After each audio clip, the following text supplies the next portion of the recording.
ভাবে সাজিয়ে দিলেন। ঘুমাইয়া কাজা করেছো ফজর, তখনও জাগনি, যখন জোহর, হেলায় খেলায় কেটেছে আসর, মাগরিবের ওই শুনি আজান, এখনো জামাতে হওরে শামিল, এখনো এসাতে আছে স্থান, বাজিছে দামামা বাদরে আমামা, শির উঁচু করি মুসলমান, দাওয়াত এসেছে নয়া জামানার, ভাঙা কেল্লায় উড়ে নিশান। আলহামদুলিল্লাহ বলেন।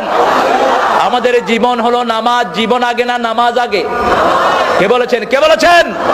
আল্লাহ বলছেন বিশ্বনবী 5 ওয়াক্ত নামাজে তাকবীরে তাহরিমা বেঁধে এই আয়াতটা পড়তেন। পড়েন, কুল ইন্না সলাতি ওয়া নুসুকি ওয়া মাহইয়ায়া ওয়া মামাতি লিল্লাহি রাব্বিল আলামিন। বলো আমার নামাজ, আমার কুরবানি, আমার জীবন, আমার মৃত্যু সবটা কার জন্য দিলাম? সে আল্লাহ বলছেন, গোলাম নামাজ কায়েম করবা, নামাজ হেফাজত করবা, আর নামাজ